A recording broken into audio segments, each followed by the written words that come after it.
Hai, welcome back my YouTube channel. Jangan lupa subscribe, like, comment, and share ya.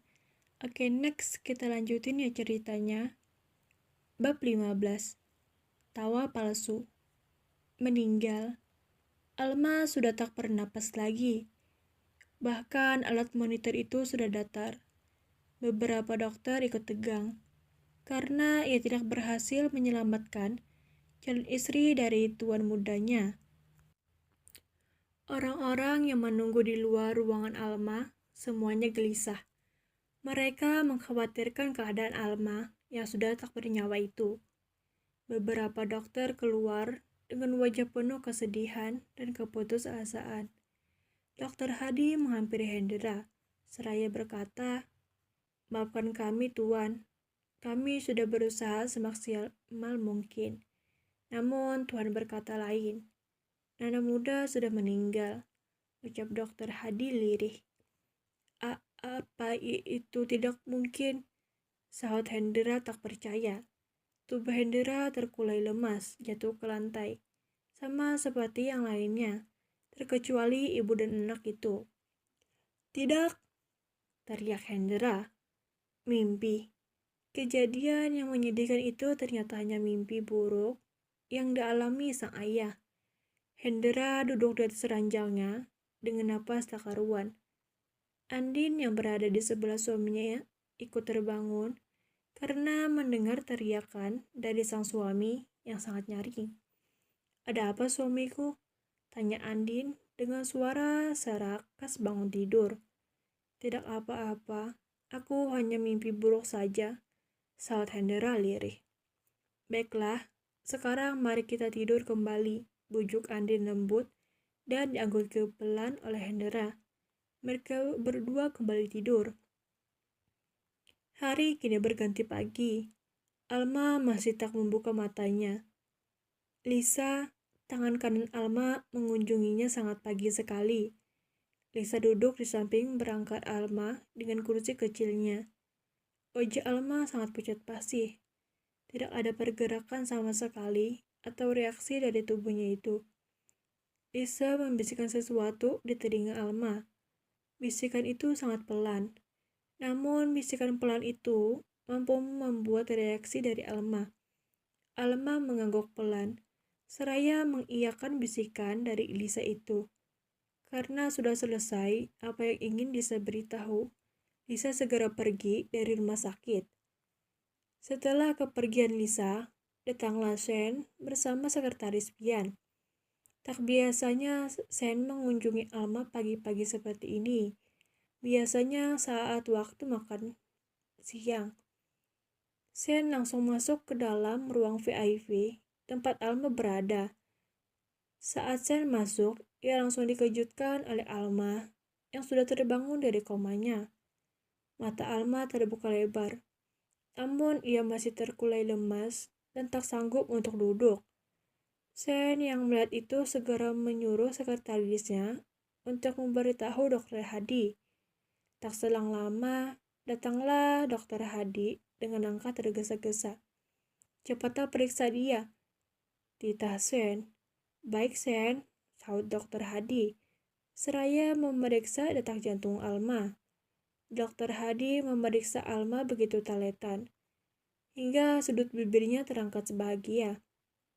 "Keadaan istrimu sudah mulai stabil, hanya perlu dirawat beberapa hari lagi," tutur Dokter Hadi bangga. Tentu saja pria itu bahagia. Ini adalah keajaiban. Jika Alma tidak selamat, mungkin nyawanya dan beberapa dokter lainnya akan melayang. "Baiklah, sekarang kau boleh pergi," perintah Shen dingin. Dokter Hadi mengangguk dan segera pergi keluar. Shen menatap Alma dingin, sedangkan Alma mengalihkan pandangannya dari Shen. Sungguh, gadis itu sangat risih dengan tatapan yang diberikan Shen padanya. "Jangan menatapku seperti itu," lirih Alma yang masih lemah. "Kau masih gugup mengucapkan kata-kata seperti itu ternyata ya," sindir Shen seraya terkekeh. "Kau pergilah, aku ingin istirahat," kata Alma. "Oh iya, Perintahkan pada suster untuk mengantarkan aku makanan. Perutku sangat lapar, sambung Alma datar. Gadis itu tidak merasa takut kepada Shen untuk saat ini. Ia hanya membutuhkan makanan saja. Bagaimana tidak lapar? Ya, sudah 1 minggu tidak makan. Apa hakmu memerintahku seperti itu? Sorot mata Shen sangat tajam menatap Alma. Ia menatap Alma geram. Ingin sekali pria itu menghukum Alma saat ini juga. Namun, ia masih kasihan dengan kondisi lemah Alma. Bisakah aku menjawabnya nanti saja? Aku benar-benar sangat lapar, rengek Alma memelas. Cih, disih Shen, dan segera pergi meninggalkan ruangan Alma. Setelah kepergian Shen, reaksi Alma berubah. Tubuh Alma gemetar dengan napas yang tak teratur. Gadis itu sangat gugup saat berbicara berhadapan dengan calon suaminya. Banyak rahasia yang masih bisa diungkapkan oleh orang-orang. Gadis itu sangat pandai menyembunyikan rahasia terbesarnya. Identitasnya yang terungkap jika seseorang melihat berkeliaran. Alma menghela napas berat, seraya merilekskan tubuhnya yang masih lemah. Rasa nyeri di perutnya masih terasa, di mana di perutnya terdapat bekas tembakan yang belum sepenuhnya kering. Akting yang sempurna, ucap seseorang yang melihat dari kejauhan. Orang itu menatap laptopnya. Ya, orang itu melihat pergerakan Alma dari kejauhan. Orang itu memasang CCTV di dalam ruangan Alma dengan bantuan sahabat Alma, yang tak lain adalah Lisa. Tak selang lama datanglah satu suster dengan membawa nampan berisi bubur dan buah-buahan. Mata gadis itu membulat saat melihat bubur putih yang hambar tanpa ada rasa di sampingnya. Geli. Ia di situ merasakan geli di tenggorokannya. Bubur hambar adalah sarapan yang sangat dibencinya. Yang lebih baik tidak makan daripada harus menyicipi bubur tersebut. Apa tidak ada makanan yang lain lagi? Tanya Alma menatap suster itu. Tidak ada, Nona. Tuan muda menyuruh saya untuk memberikan bubur ini kepada Anda.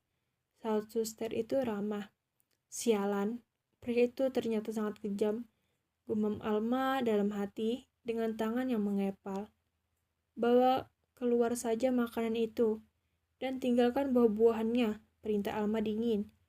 Suster itu mengangguk patuh karena Alma menatapnya dengan sangat tajam. Beberapa macam buah-buahan berada di atas nampan kecil. Alma duduk seraya mengambil nampan itu. Sedangkan suster tadi, ia langsung pergi keluar setelah mendapatkan perintah dari Alma. Alma mengupas buah apel dengan pisau kecil yang sudah disiapkan. Satu demi satu, Alma mengunyah apel yang sudah teriris itu. Alma melontarkan 1.000 serapah untuk Sen. Ia benar-benar dikerjai. Padahal biasanya, para pasien akan mendapatkan makanan yang enak dan buah-buahan yang sudah dikupas. Sedangkan dirinya, apa pria selain itu menganggapku tidak bisa mengunyah apa? Dengus Alma. Ia mengunyah apel itu dengan sangat geram. Di satu sisi, saat ini Daniel tengah bersiap-siap untuk pergi ke negara M untuk mengurus sesuatu. Pria itu sudah berada di bandara. Ia segera naik ke dalam jet pribadinya. Sedangkan seorang gadis, ia tengah duduk di depan warung Nia dengan wajah cemberut. Gadis itu pagi-pagi buta sudah berada di warung kecil itu. Kenapa masih belum buka ya? Gumam Prima mengetuk-ngetuk mejanya pelan. Gadis itu melamun. Ia melamunkan sesuatu. Kematian. Ya, itulah yang sedang dipikirkan Rima. Rima harus bisa bertahan sebelum ia bisa mengambil kebahagiaannya yang dulu hilang di kota ini. Bahagia? Tidak. Gadis itu tidak bahagia sampai sekarang. Meskipun ia sering tertawa.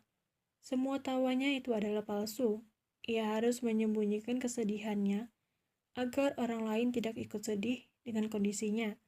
Terima kasih, jangan lupa subscribe, like, comment, and share ya. Dadah.